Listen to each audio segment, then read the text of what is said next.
Hi, welcome to Plato's Cave, your speakeasy for ideas, where Tom and Dave show us how to think like the American founders. Grab a drink if you'd like. The conversation about saving our republic is about to begin.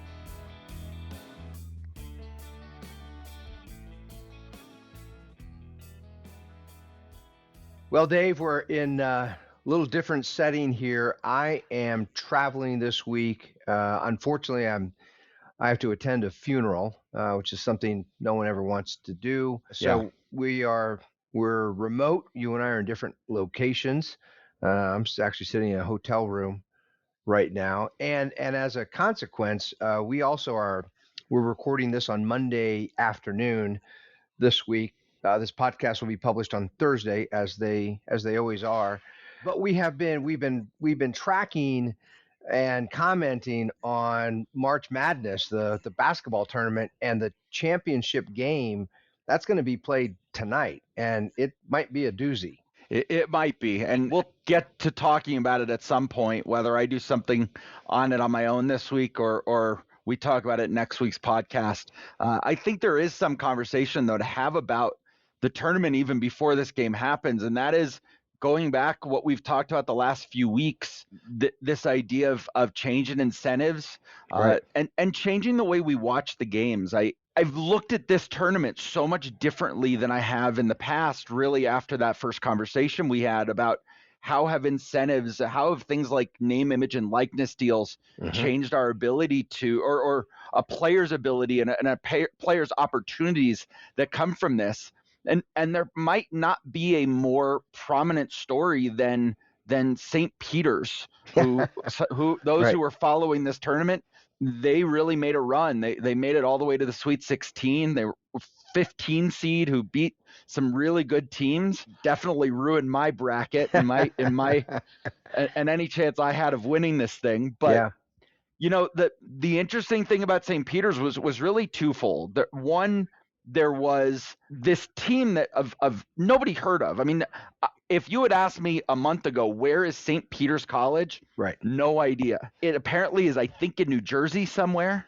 And you've got this group of guys from New Jersey who are playing, and they play really well, and they were very successful.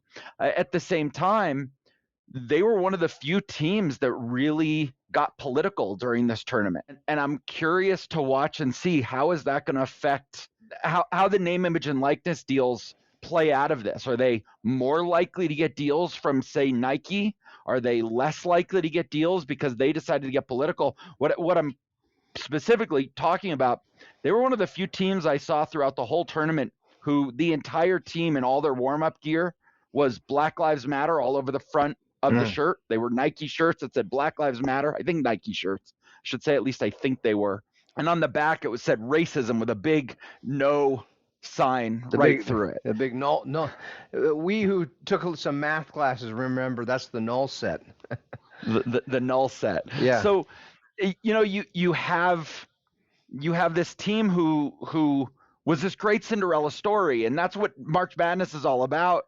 And this year they decided to make a political statement while they were doing it. Nobody noticed it when it was the round of 64, the round of 32. It was only when they started really winning and they were playing on CBS on the big games as opposed to these games that nobody really was paying attention to that it became a big deal. Now, within a day of them getting knocked out of the tournament, the coach already got a new job. He's already left. So apparently the political stand didn't affect his ability to get a new job. He's now the new head basketball coach at Seton Hall. But there's also these players, and we'll see what happens with a lot of them. You know, there was one guy, he was a white guard who had a big mustache, like a big thick mustache. Got compared a lot to an old from a couple of years ago. I shouldn't say old. A couple of years ago, a quarterback, I think at Washington State University, who's now playing in the NFL, named Gardner Minshew, who also had a mustache like that, and everybody in the crowd started wearing fake mustaches and everything else. There used to be an old, and I'm going old school here, an old baseball pitcher, Raleigh Fingers, and he had the big, what do you call it, the handlebar? The handlebar. Yeah. I think more about the Goose. This is more like the Goose Gossage mustache, Ah, although okay. it didn't come quite far as down. Goose is a Denver guy, by the way, for those who didn't know that. He lives not far from us. So anyway, it'll be interesting to me to watch and see, did this political stand that this guy took in the tournament, he played great. He was scoring over 20 points a game. Mhm. He was a real standout. Is the political stance that he took going to affect his ability to capitalize personally on this opportunity? Is it going to affect where he goes in his life and what happens? Is he going to get more opportunities? Is he going to get less opportunities? And how is that going to play into the incentives that it gives to people going forward? Well, and we shouldn't just gloss over it. It is worth mentioning here. I too know virtually nothing about that college. I hadn't heard of it, St. Peter's. I'm going to go out on a limb here and assume, based on the name of the school, that it's likely a Catholic school. It's almost certainly some kind of Christian school of some denomination. And think of the education these young men are getting. These are probably most or all of them. They're also young citizens, and Yeah. right there they are representing their Christian college by donning Marxist garbs, or shirts and jerseys with slogans of a Marxist organization, and quite proud of it, right? I mean, they're boasting it. They wanted everyone to see that. I Yes. mean, it's just kind of it's just a little snapshot of where we are today in the United States. I mean, it's sort of amazing to me. We're going to talk later. We're going to move in and talk about Russia and related subjects. And I mean, just to think of how peculiar, how bizarre, the greatest experiment in Marxist central planning was the Soviet Union, which came collapsing down, imploded upon itself because of the inherent defects of Marxism, of communism. And while countries like Russia try to crawl out of the centuries of abuse and torture and misery and starvation and everything else that comes with Marxism, here we now have in the United States college students at some kind of religious school, some kind of religious Christian college, now out there promoting Marxism, with the label of Black Lives Matter on it. Yeah, and it's really interesting to watch. I mean, we've been talking about this for the last several weeks, how sports are just becoming this microcosm of that Marxist revolution in the United States, or that the growth and acceptance of Marxism in the mainstream. We're seeing this in so many ways, and it's interesting. I'm assuming I don't think we need to go into a lot of detail about it, but if you watch the people or if you watch what's happened in the news about Disney over the last several weeks, Disney is starting to they're no longer saying welcome boys and girls, and they're not willing to say princes and princesses anymore, and they're trying to get rid of all of these labels and trying to change all of these things following this new progressive model, or this evolution of the progressive model. Disney has such a hold on sports today because that's where the TV revenue comes from. Disney owns ESPN, Disney owns ABC. Those are the two largest broadcasters of sports at this point in our country. And we just saw yet another example of this. Michigan, the University of Michigan, started spring football practice this week, and none other than Colin Kaepernick was brought in to be the honorary captain for Michigan's football. He didn't even go to Michigan. Right. He has nothing to do with the school. He has no affiliation with the school. Jim Harbaugh, who's their coach, happened to like him. He agrees with his politics, and he decided to bring him in as the representation of what he wants his players to believe in. And it's scary to me about where this is taking sports. We hadn't really planned on talking about this, but I mean, there are so many connected things here. I just posted a couple little pieces on social media.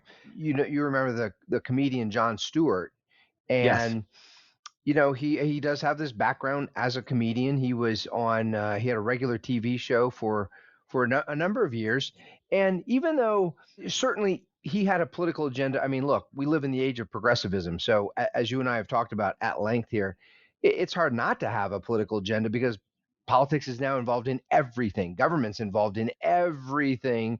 So no matter what you talk about, any subject is somehow going to involve government and public policy Right. and all the taxation and regulation, all those things. Still, Jon Stewart. I mean, he typically enjoyed poking fun and mocking, conservatives and Republicans. Though, to his credit, when Democrats did something really foolish, said stupid things, he would poke fun at them too, and not nearly as often. And he was kind of witty. He was kind of clever. Even as a constitutionalist, a patriot, I love the founding. I want to preserve the ideas of liberty. I could watch Jon Stewart once in a while. He could be kind of funny. Those days are gone. He has made a turn. He is angry and woke in that progressive sense. He brought on a woman onto his program just recently who, and I kid you not, Dave, she runs a business. And you know what her business does? Her business consists of a group of black Americans with black skin, and they'll come to your house if you want them to. You pay them, and they come to your house and sit down and explain to you why you are such a terrible plague on humanity because you have white skin. They will come and it's almost like some sort of, I don't know, spiritual cleansing or something. Americans with white skin are paying people with dark skin to come and mock them and belittle them and besmirch them. And Jon Stewart was praising this woman on TV. And one of the things they had a guest on. He wasn't actually sitting in the studio. He was on a screen. Andrew Sullivan, who Sullivan himself is sort of interesting. He is no. I don't think anybody would call him a constitutional conservative by any measure. Strongly opposed to Trump and everything that Donald Trump represents. So this is Andrew Sullivan, an intelligent guy, a thoughtful guy, a well-read guy, and he was there on this program, and he was pushing back. He's like, wait. Do we even live in the same? Are we talking about the same United States? Because the United States that I see has made everything. You're talking as if we're living in the peak of Jim Crow or KK, the domestic terrorism, and that's not the United States today. And that guest, that woman that he was interviewing, told Sullivan to shut up. Boys, you have white skin. You shouldn't be speaking. And she said, this is my problem coming on these shows where there are white men, because I don't want them talking at all. And this goes to a theme I've been trying to get out there in the public sphere really for 25 years. Once large numbers of Americans embrace this kind of nihilism, it's one thing for a handful of academics, scholars that other people kind of make fun of when they talk about nihilistic concepts. There is no truth. There's no right and wrong. We can dismiss and poke fun of them when it's just a few intellectuals.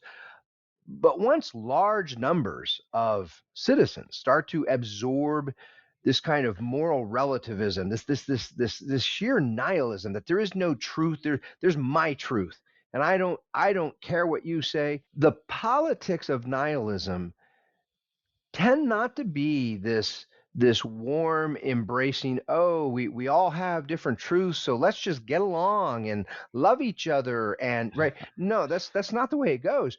Once people decide there is no truth, is just my view, well, then they want to cram it down the throats of everyone else or make them shut up, or both. It tends to be a politics of control, of power, of domination, of silencing or eliminating anyone who raises a question or tries to think for themselves. And that's the direction here that we're seeing. Many of the important things you and I talk about right here on this podcast, right in Plato's Cave, which is where Dave. By the way, everyone, Dave's sitting in my seat tonight. I am. I had to get Plato's Cave in behind us. I thought about sitting over in my seat, but I just had to get the sign behind me. Well, I'm going to go out and I'm going to speak for both of us. I'm going to speak for our organization that in Plato's Cave, we'll never tell anybody that you're not allowed to speak because of the color of your skin. The whole idea of Plato's Cave is, hey, if you have something to say that's true, if you have something to say that's even interesting, say it. We want to hear about it. We want to think about it. We want to consider whether or not it's true or not. Does it align? Does it help us understand reality or not? And we can't know those things without listening and reflecting. But what progressivism has become in the form of wokeness is not about It's not about learning. It's not about seeing different views. It is about shutting down and silencing and intimidating and controlling anyone who even raises a question. The part I have such a hard time with when it comes to these nihilistic progressive ideas, and they'll never understand because they are nihilists in that standpoint of it's my truth and whatever I feel is correct. They'll never actually hear this comment. But how does somebody sit there and say, you can't possibly know what it's like to be in my shoes, but assume that they can know what it's like to be in yours? That's a great point. It's always been the foundational problem with this whole argument to me, whether it's gender-based, whether it's race-based, whether it's religious-based.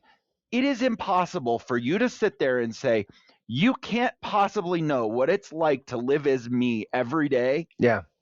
But assume that you can know that. You can't know, but I can. I can know how you live. I know what it's like if I was a black man in America, and I have this conversation with a couple of friends who are black all the time. If I was a black man in America today, why is it possible for me to know what it's like to live as a white man in America, but it's impossible for the white man to know how I live in America? Or as a Jew, it's the same thing. I'll give you the answer. So this is, and these are theories that really germinated and grew out of the universities in the last 25 to 30 years.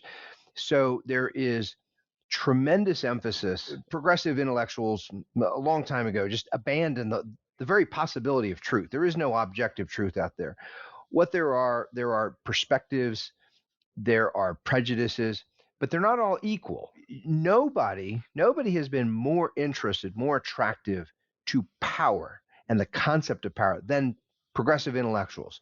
For them, power really is everything. It is the holy grail, and so their emphasis is on, well, there are many perspectives and prejudices, and history for them is the story of oppression, the story of injustices, the story of those who have power oppressing those who do not.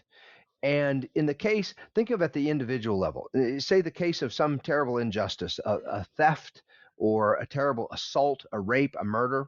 In those instances, progressives will say we should be interested in knowing the perspective of the victim, the one who suffered. The perspective of the assailant, the thief or the rapist, right, or the murderer, well, that was such a terrible injustice. We don't need to know what life is like to be in his shoes, because clearly it's ugly and horrible and terrible, right? He's just he's a murderer, he's a rapist. And then they take that kind of model and then extrapolate that to entire societies and say, see, white people have been oppressing and controlling, effectively raping and murdering non-white people, whether literally or metaphorically, it doesn't really matter. And therefore what they experience doesn't really matter any more than what the background of the rapist is, or the murderer, or the thief. Well, so it's important. I love that you ended with the thief, because it's amazing how progressives, and I say this all the time, progressives, the more you let them talk, the more they get themselves tangled in their own nets, right? So the thieves are just awful human beings. They're awful people. They're all of these things. And then all of a sudden they start to think, wait a minute, the thieves are the ones who are voting for us. The thieves are the ones who are stealing. The thieves are the ones who are burning down Targets and going into the store and stealing televisions during riots. The thieves are Black Lives Matter. The thieves are these people who support us. So let's start twisting that. No longer is being a thief bad. Let's stop making that illegal. Let's not charge anybody who steals $950 or less. Let's not and they start to change definitions. They're not even that consistent. It really boils down to this, right? There are people that they like, they're allies, and there's people they don't like. The people that they like, if that includes some who steal, for them, for that group, stealing isn't a bad thing for that group. Okay. But then there are people they don't like. There are political opponents, and even the opponents who don't steal, let's just label them thieves.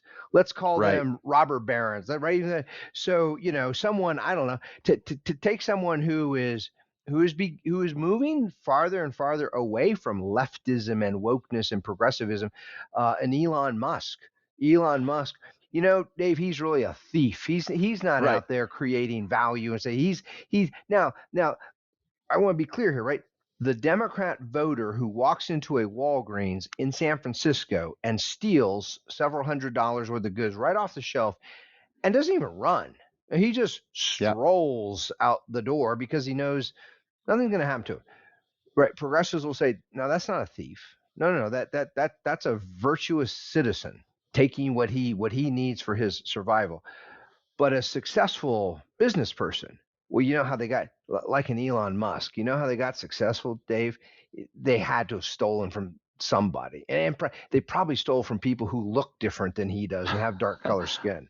Well, think about, Elon Musk is such a perfect example because you think about how this guy, he says a couple of words and all of a sudden the whole world turns on him. Half the people who didn't like him before now love him, and half the people who loved him before now hate him.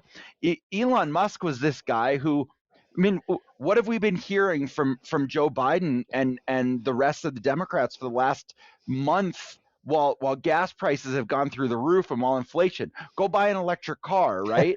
Elon Musk revolutionizes the electric car industry. Tesla is the biggest electric car company on the planet today.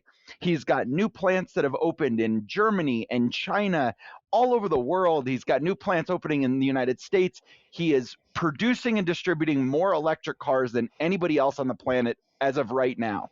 And he was a hero of the left, right? This is a guy who was a tech giant. He's been involved in the launch of so many of these social media sites and so many of these tech companies out of California. Obviously, is the founder of PayPal. That's where kind of this whole thing got started. Little side tangent for anybody who doesn't know. Go back and read the story of the PayPal mafia. If you really want to know how Silicon Valley got started, Elon Musk is at the very center of it.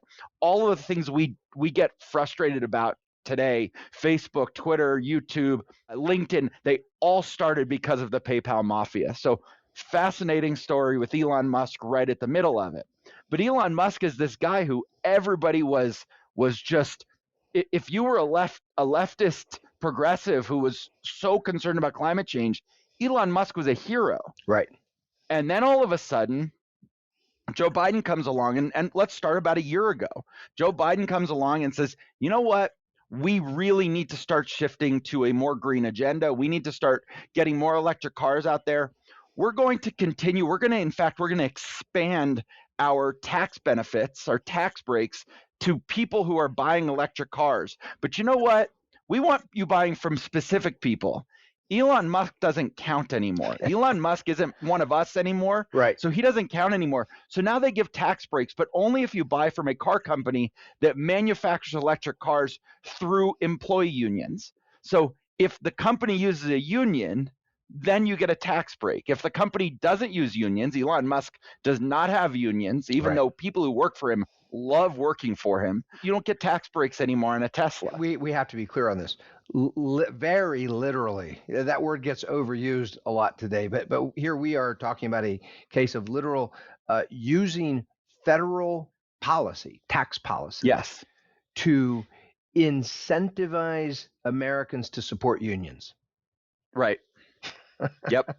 Well, but so now go back to the thief model, right? And let's continue that thief conversation.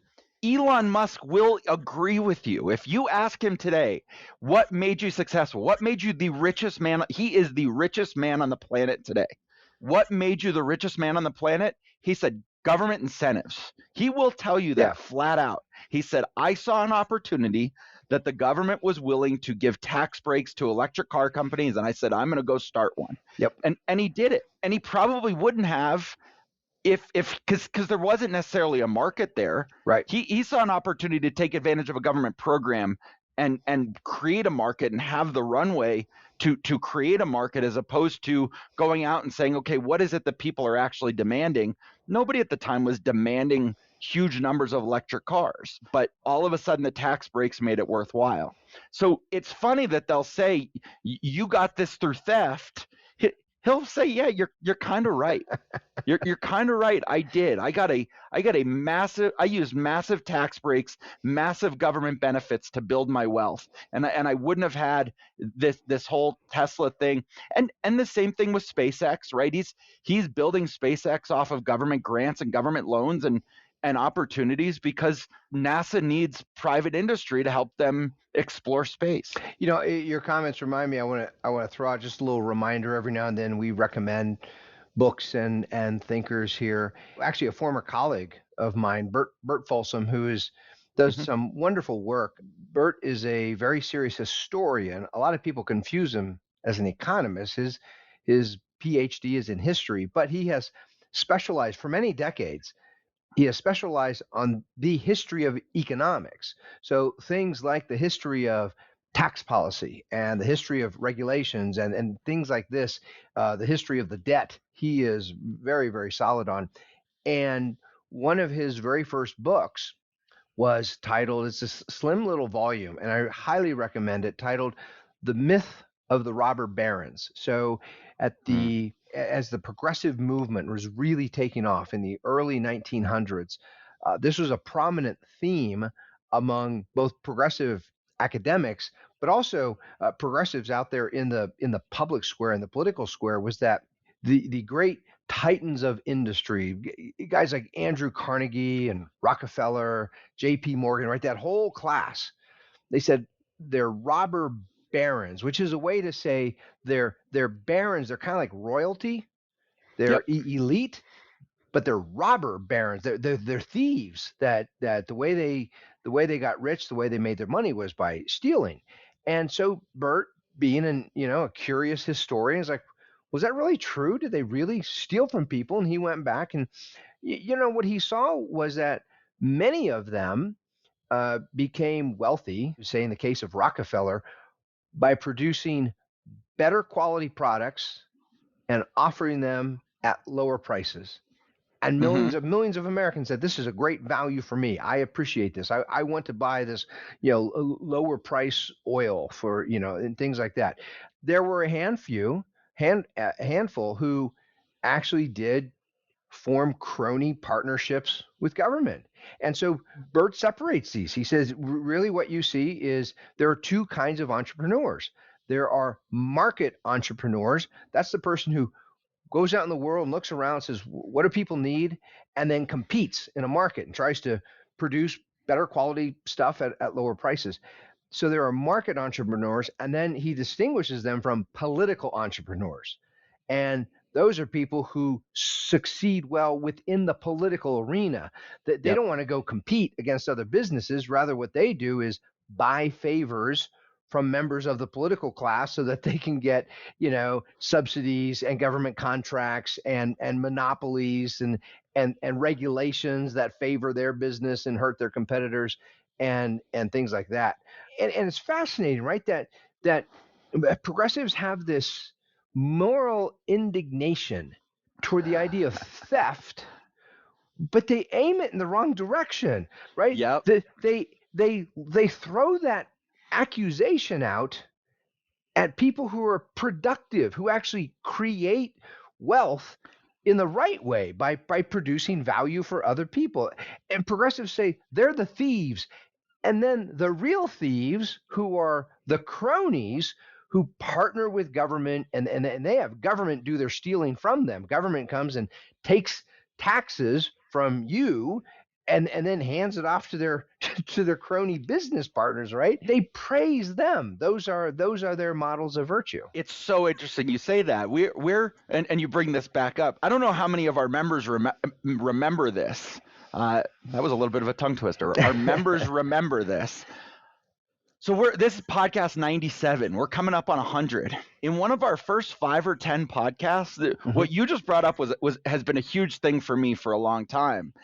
We talked about this whole robber baron thing in one of our very first podcasts in the first month or two we were doing this, and we said the real robber barons are those in government. It's the people who are stealing our tax dollars and giving them to their friends and giving them to public employee unions to launder them back to themselves. That's the real robber baron. And we talked a lot about not only how Carnegie and Vanderbilt and these guys who have been dubbed robber barons, not only did they create lower prices for a lot of people in oil and some of these other things that they were doing, steel. Yeah. They also created opportunities to create tons of value for other people and made thousands of people rich along the way, because as they built these railroads, for example, the towns that popped up where the railroad would stop along the way, as the railroad expanded west, all these towns would pop up and people had the opportunity to open saloons and hotels and all of these different businesses that eventually ended up allowing people to make lots and lots of money that wouldn't have been there otherwise. And not only open opportunities for people, but also help them to live better lives and be safer. Think of something like the Great Fire of Chicago, which just burned Chicago to the ground. And why was that? Because Chicago was made out of wood, literally. It's hard to imagine today, right? Chicago, everything, the homes, everything there, the walkways, the what they used as sidewalks back then, everything was made out of wood. And that terrible fire ripped through the city and was just devastating. Sure. And what was Andrew Carnegie doing at that very moment? Perfecting the production of steel. And he comes along with this idea of, hey, I have an idea to rebuild Chicago, and instead of all those wooden structures, how about if we make them out of steel and glass and bricks, and they won't burn so easily. And so, right, it actually improves our lives and makes us safer. Well, so it's interesting. We were talking about Elon Musk earlier. We got some big news about Elon Musk this week too.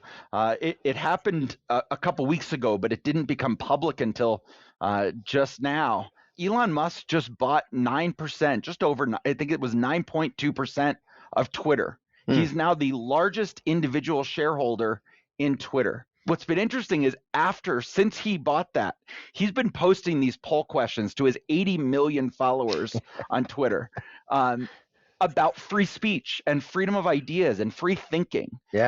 He understands, or he's starting to understand, this idea of Plato's Cave. He's starting to go on these shows, and it's interesting. You watch Jon Stewart turning more, as you were talking about, turning more into that angry, that anger and vitriol that he has, and control. And Elon Musk, who will admit he got rich off of government benefits, is now starting to turn the other way, and he's starting to look at things the other way. He's gotten close with Joe Rogan. They've been exploring ideas together. They're talking to other people. You even see him kind of exploring things with people like Bill Maher, and you watch how Bill Maher has sort of said, wait a minute, you guys on the left, you're going way too far with this. This is not what it is to be a liberal. Now, I still think Bill Maher's a little confused on what the real term of liberal is. He's not a classical liberal. Sure. But he's more in that direction than a Jon Stewart. And Elon Musk has come along and just last week posts a poll on the question, how many people on Twitter think that Twitter is a free marketplace of ideas? 80% said no. This is a guy who is now going to have the opportunity to take significant active roles in changing the way Right. Twitter is managed if he chooses to. At the moment, he's still a passive investor, but he is the largest individual shareholder. And if he wants to go become more active, he has that opportunity. And you can tell he's starting to explore what do people actually think about Twitter, and where's that going? What was really interesting today on the stock price when that got announced, Twitter's stock value went up 25%. And interestingly, in the inverse was happening to Donald Trump's Truth Social.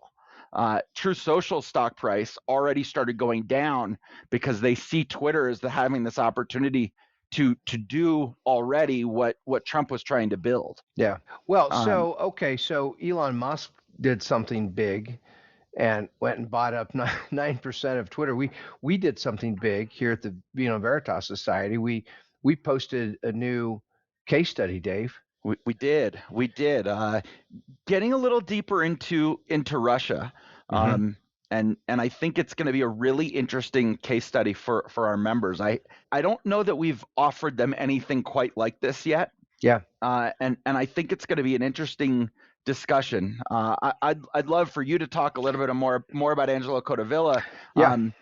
and kind of get into why we chose this. But I will tell our members, and I hope they'll take some time. We'll spend some time today and probably some time next week as well, talking more about these ideas and getting into it. This was a read that took a little bit more time. He is quite the thinker, and you could tell the intention of his words were so precise that you needed to sit and really take the time to try to figure out where is he going with this. Yeah, it's not a light, easy read. First of all, it's an unusual thing that we've done. What we have offered in this case study is there's a little introductory section kind of explaining who Angelo is, and then we have offered an excerpt. In the form of a short little essay, which is part of a book that's going to be published here in a month or two. And posthumously, by the way, Angelo passed away last year, so he's no longer with us. But he had already finished the manuscript for this book, and the publishing process was happening. So it is going to be published here soon. And reading Angelo Codevilla, you're certainly right. It's not a quick, easy read. It's not a light read. It's a very focused read. It's not academic in that sense, but it is a thoughtfully written piece. And also Yes. another comment you made to me, Dave, when you were going through it yourself, you took a lot of classes in political science and international relations, those kinds of things, national defense, foreign policy. And you made a comment to me that this was unlike anything that you ever read in your whole course of study in college. It absolutely was. I don't know if that's a symptom of Boulder, a symptom of the university system as a whole nationally. I read pieces that were written by my professors, Hmm. and that's usually what you got. And my professors mostly were very progressive and really didn't think about things in terms of the founders. And what I Yeah. loved about this was he took this and he uses John Quincy Adams as his rock, as his foundation of how do you think about international affairs. And that was something totally new to me. Yeah, that's exactly right. And honestly, I don't mean this in any way to this isn't meant to besmirch it in any way or belittle the political science program at CU. My hunch is in that realm, especially of international relations and foreign policy. The University of Colorado is probably pretty typical of what one finds in many large universities, which is what makes this work by Angelo so different. So Angelo Codevilla, for those who don't know, he was an immigrant born in Italy and fluent in several languages, came here as a teenager. I knew Angelo. I had some opportunities to work with him in my earlier part of my career when I was out in Claremont. He talked and wrote about this often.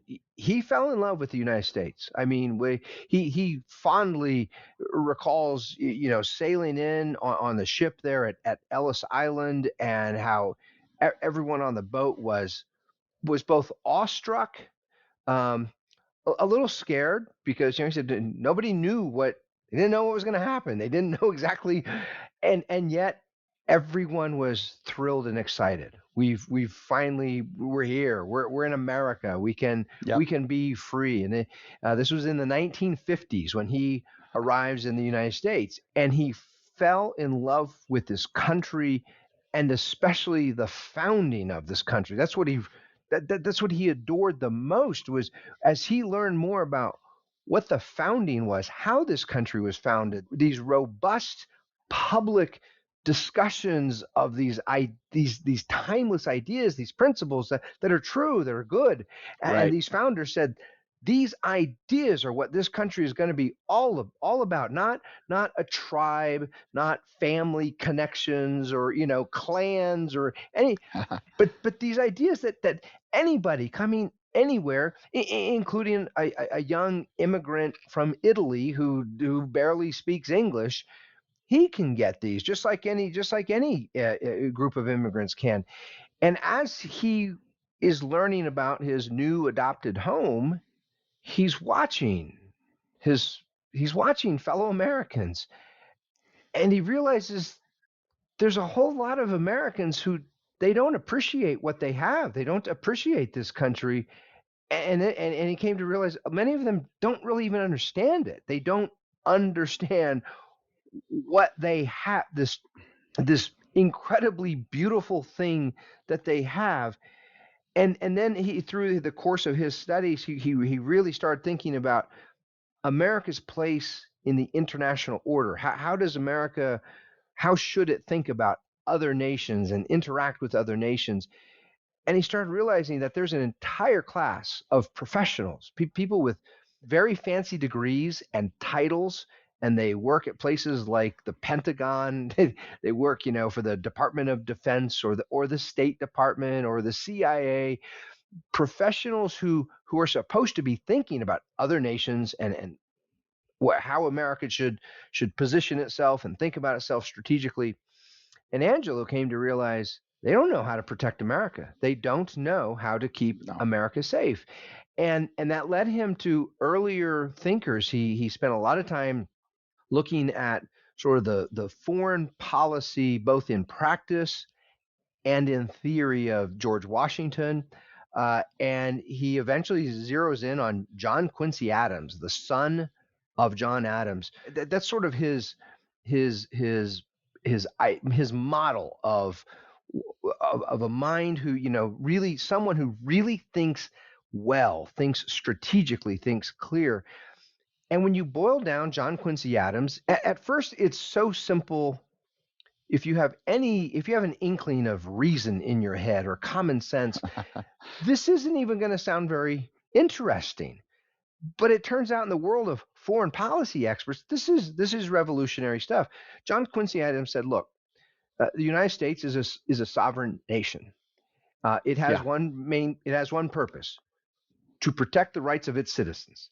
So the number one goal in its foreign policy, whatever it chooses as a nation, whatever it chooses to do or not do in the world, should always have as its goal to protect the rights of United States citizens. If America decides to go get involved in something, in some international affair, the goal should be to protect the rights of United States citizens. If the rights of United States citizens are not being threatened, if that's not part of it, then America probably shouldn't be involved in whatever is going on in the world.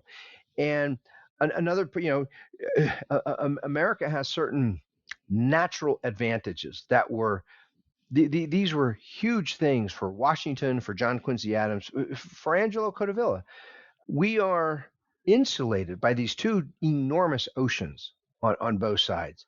And Mhm. so the old world of Europe, the old world in the Eastern Hemisphere, which had been warring for centuries, or for millennia, Yeah. we're pretty much protected from all that nonsense by these great big oceans. If somebody from the Eastern Hemisphere wants to come and attack us or meddle in our affairs, they got to travel a long way. They got to carry resources a long way. And the founders, and John Quincy Adams and Angelo, he thought this was a great blessing. This was a wonderful fortunate circumstance that we find ourselves in. And so a big part of our foreign policy should be encourage people, encourage nations that are far away to stay far away. Stay stay in your part of the world, and we here in America, we should stay in our part of the world. And as long as places, far away nations are not coming and interfering with our area of the world, then for the most part, unless there's some great, interest or great threat involved, we shouldn't be meddling in other parts of the world. And that kind of simple premise to beginning to think about foreign policy and national defense, these are things that people in the Pentagon, they don't talk about. And yet Angelo is constantly coming back to these kind of premises. No discussion of Angelo Codevilla would be it shouldn't happen without a mention of his great interest in what Ronald Reagan eventually called the Strategic Defense Initiative, the idea of missile defense. So Angelo was working. He was a top staffer in the United States Senate. There is a subcommittee on intelligence. So this is the part of the Senate, right? This is the subcommittee that thinks about the rest of the world, what's going on, what other nations are trying to harm America, what other nations have an interest in harming America, and how might they do it, right? Always paying attention to who might want to threaten the United States. And Angelo was there. He was not a politician. He was one of the brain trusters thinking about this. And as the great arms race in the Cold War between the United States and the Soviet Union became increasingly elevated, and the Soviets were amassing these huge arsenals of ICBMs, these gigantic, right, intercontinental ballistic missiles that could carry just devastating payloads of nuclear warheads to the United States. He was one of the very first who said it is immoral to leave the United States vulnerable to that kind of attack. If that day should ever happen where the Soviets rain down nuclear, bombs and they eviscerate American cities, evaporate entire cities, that's shameful. We shouldn't let that happen. We should find a way to protect ourselves from that kind of attack. And so he starts working. He actually had a background in engineering and physics. And so he could communicate. He wasn't the top physicist in the room, but he knew enough to communicate with the top physicists, right? And he also understood the politics of all this. And here's what's fascinating. This is just a great insight into the mind of Angelo Codevilla, but also into the modern American mind.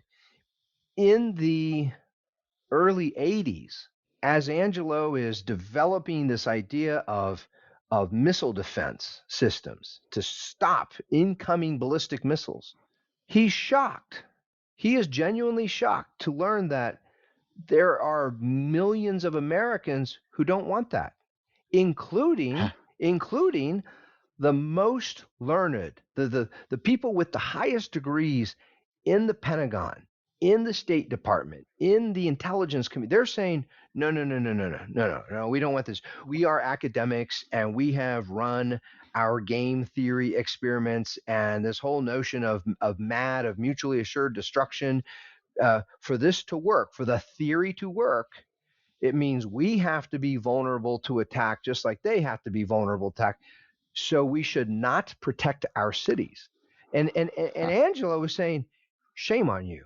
Shame on you. You are going to sacrifice millions of Americans' lives for a theory, for some academic exercise that, if you turned out to be wrong, could lead literally to the destruction of not just the United States, the Western world. And so this was an eye-opening moment for him, that the very notion of protecting ourselves is controversial. It's controversial among America's elites, the bureaucrats with the PhDs, and that this was controversial because for Angelo, this was as common sense as, right, if you get attacked, Dave, and someone swings right to hit you, it's natural to block it or to move, right, or to take some somehow try to Sure. protect yourself, right? And that's all Angela was suggesting. Hey, we Americans, we should protect ourselves if someone tries to hit us. And these intellectuals are saying, no, we shouldn't. Well, it's so interesting because you talk about that, and the first thing that comes to mind is the same themes we keep going back to over and over and over again, and that is the theme of incentives matter. What is the incentive for somebody in the Pentagon? They want to feel needed. They want to feel like the American people are sitting there saying, we have to have all these people in the Pentagon playing out these theories, playing out these situations, understanding the threats, being out there looking into things, making sure the CIA is strong and all of these things, because otherwise we're going to get attacked, and if we get attacked, we're in trouble. And I'm sitting here thinking, well, based on what they're saying, their incentive was, we don't want people to feel safe, because the minute they feel safe, they don't need us anymore. And this is a big central theme of Angelo's writings that really becomes clear after 9/11. After the attack on 9/11, 2001, Angelo launches a whole series of essays. This is when I was working at the Claremont Institute. We had just relaunched the Claremont Review of Books, and we published a number of these essays that he later became a book. And his argument, and I agree with him, I think he's right about this, is that the United States has not had any coherent foreign policy, at least since World War II. I mean, that is quite an indictment, at least since World War II, and arguably even earlier than that, because he thinks the rise of progressivism completely distorts and perverts how American thinkers think about America's place in the rest of the world, coupled with the fact that we then start to create these progressive bureaus and bureaucracies have their own incentives. You just summarize them perfectly. Bureaucrats want problems to get bigger, because then the bureaucrats are more, people need the bureaucrats. They say, oh, we need the bureaucrats to solve this problem. It's getting worse.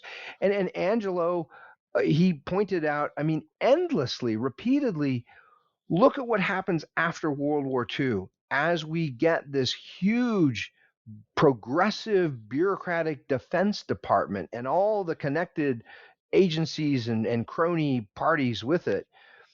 That's when we start getting into these endless wars, these quagmires, these, we don't even call them wars anymore. We call them, military operations and, things like this, low level military conflicts that drag on for years and years and years. And we don't know how to get out of it because there's no clear objective.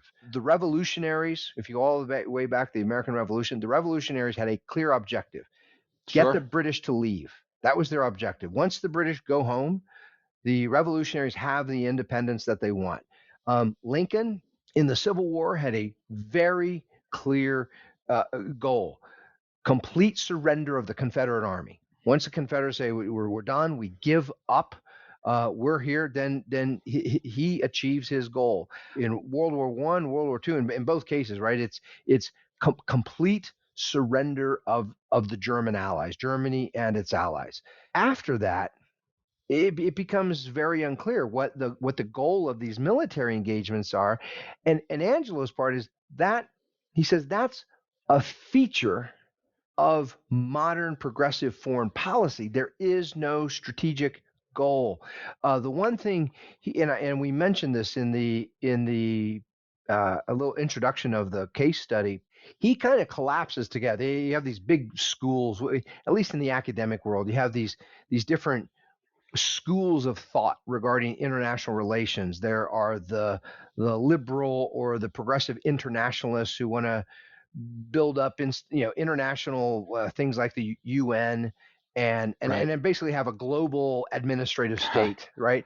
Sure. And then you have neocons who will say, well, what's great about America is that we have regular elections. We're a democratic, self-governing people. We should go spread democracy, spread self-government. Think of George W. Bush, right? His response after 9/11 was, let's go democratize all these places in the Middle East that you had no idea what self-government even means. And Can I jump in on that real quick before you yeah, continue? Because yeah, there's please. there's something that's just so fascinating about this that I wish I would have had the opportunity to talk to Angelo about this. As somebody who focused so heavily on John Quincy Adams, there is this fascinating comparison to me that can be made between John Adams and John Quincy Adams and George H.W. Bush and George W. Bush, right? You have John Adams, who did not want to go fight the Barbary pirates Yeah, in 1800. He said, no, we're not going to go get involved in this foreign war. We just got over a revolution here. We just right. got our constitution. We're still trying to form the United States.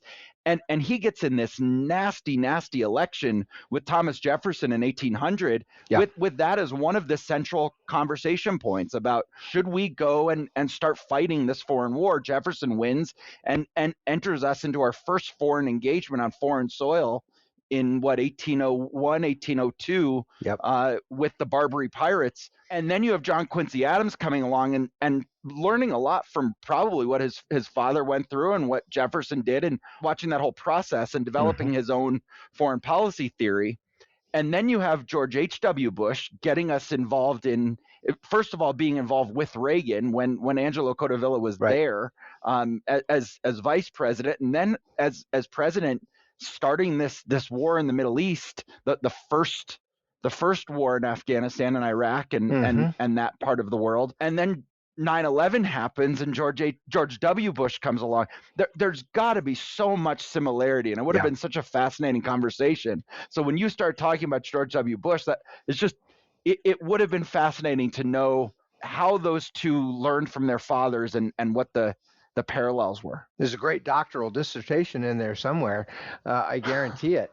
And so, from all of that experience with foreign policy, right, we have these big schools of thought. And here's how Angelo was so different. He sort of stood outside all of them. He said, they're really all kind of the same, even though Yeah. even though members of each school would vehemently disagree. Oh no, there are these big important differences. He'd say, the similarities are more important than the differences, and what they all have in common is they're all reformers of one kind or another. They all want to go out into the world and change others, change how people live, change their cultural assumptions and ways of life, change how they govern themselves or how they are governed. And Angelo's point, which he learned from John Quincy Adams, he learned from the founders, and that is these cultures, some of them are hundreds or even thousands of years old. You're not going to send a few bureaucrats over and change the way people think and live. That's not going to happen. Even if you go over and forcibly make them change the way they live, as soon as you leave, they're just going to revert right back to what's familiar and what's common.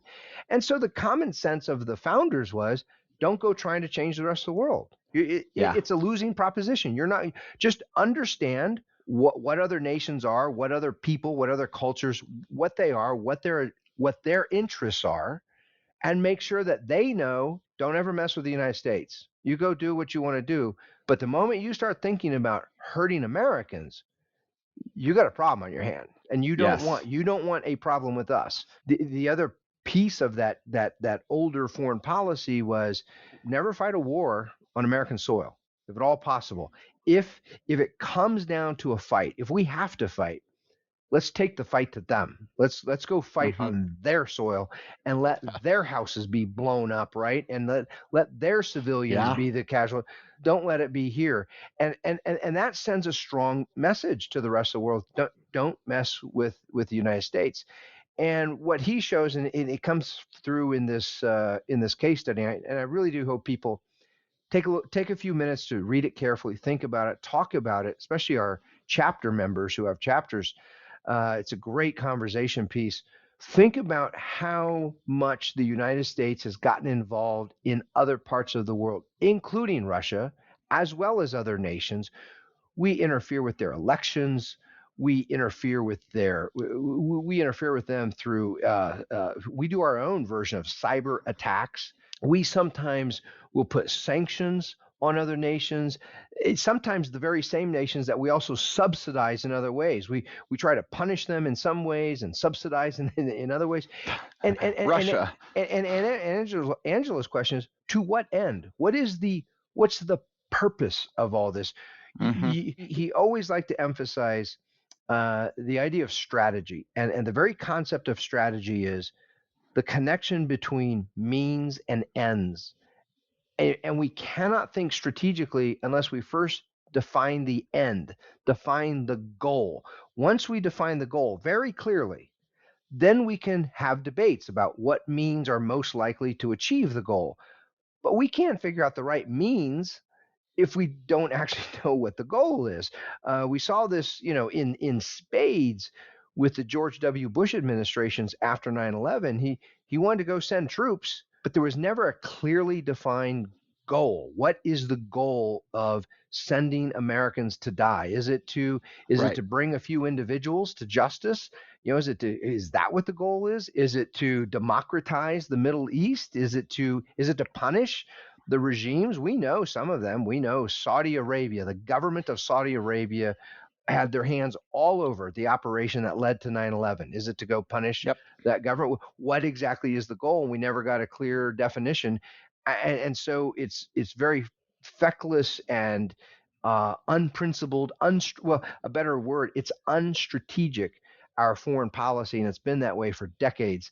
And right now, that's really right. The whole world now is watching this in the case of Russia, which raises us to think about what should our priority be? What should our goal be with Russia? Should our goal be to be friends with Russia? Should it be to destroy Russia? Should it be to teach Russia to stay within their part of the world and not interfere with us? Whatever the goal is, let's define it clearly. Let's make it known to ourselves what our goal is. Let's make it known to them, to the Russians. Here's our goal. And then let's select means that are most likely to achieve those ends. Well, I'll tell you what it shouldn't be. And unfortunately, this is starting to seem like what it is. And it has been for a very long time, whether it's been Russia or other engagements. And so much of our foreign engagements have been about making people feel good. And that's often the progressive goal, right? The progressive goal is let's make people feel good. If we make them feel good, then they'll want to reelect us. They'll want to give us more power. They'll allow us to raise their taxes and take more of their money because we can say it's going to things that make them happy. And what it seems like has been happening for quite a long time is there's always been that progressive conversation that we've been having for months and months about you just do something because it gets you that quick approval, that quick vote, that quick money. And you don't think about the eventual dominoes that follow. If you do A, then we get B, right? If George W. Bush sends troops over to attack Saddam Hussein, it's going to make Americans feel good in that moment. They're going to like him. His approval rating is going to go up. All of those things. But then, what are dominoes C, D, E, F, and G going to happen? What happens as we keep going down the path? And if your goal isn't G, if your goal is B, it's never going to work out. George W. Bush and Joe Biden, even today, they've accomplished their first initial goal. Their goal had nothing to do with the foreign policy. Their goal had, how do we make Americans feel good? Right. Well, let's make Russia out to be this massive enemy. Now, don't get me wrong. I'm not saying I support Russia going in and invading Ukraine and trying to take over an independent nation, but it made Americans feel good, and it gave him an excuse for all of the inflation and all of the other things, the raising gas prices. It gave him an excuse, and it made Americans feel good to say, we're going over there and we're doing something to take care of a bad person in Vladimir Putin. But what is the end goal? And too often our politicians are so short-sighted. They're not looking at what is the long-term domino effect of this. It's what's going to happen immediately. You're absolutely right. And these are the kinds of problems that Angelo Codevilla really spent his adult life trying to remind fellow Americans of these basic facts. And so that's sort of encapsulated in the excerpt that we've provided in this case study. And I know we're getting close to the end here of our Yeah. time, but I want to just really encourage people to carve out a few minutes and read through it carefully and thoughtfully. And I think this discussion you and I just had might help provide some context to what they're reading, because they're going to see. I mean, he marches through, for example, from after the fall of the Soviet Union, he marches through the foreign policy with special emphasis on Russia, the foreign policy of Clinton, of George W. Bush, of Obama, of Trump, and none of them come out very well. I mean, he's quite critical of all of them, and of course, the constant throughout all that is this intelligence community that doesn't really change with elections. It's the same guys are there for decades in those bureaucracies, and as our members read through this, I'd encourage you to be thinking, well, when we put a sanction on a country, or when we send troops to a country, what is our goal? What's the purpose? How do we define victory? How do we know if we've been victorious? How do we know if these measures have succeeded? You can't know that unless you have a well-defined goal. Well, so I think here's what we should suggest to our members.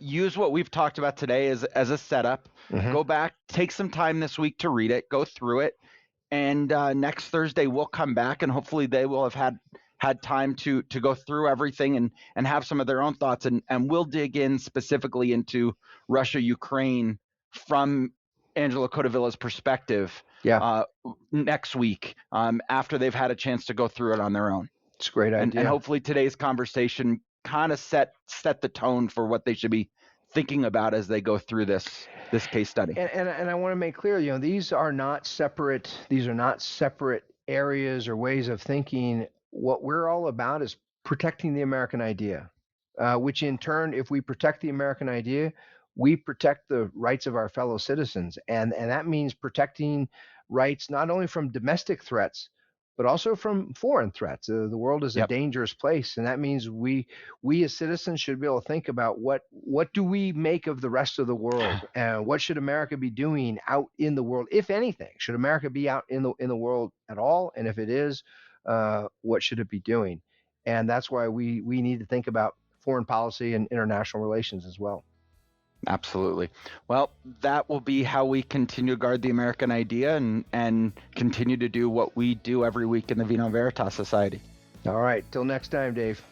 Nos somos custodes.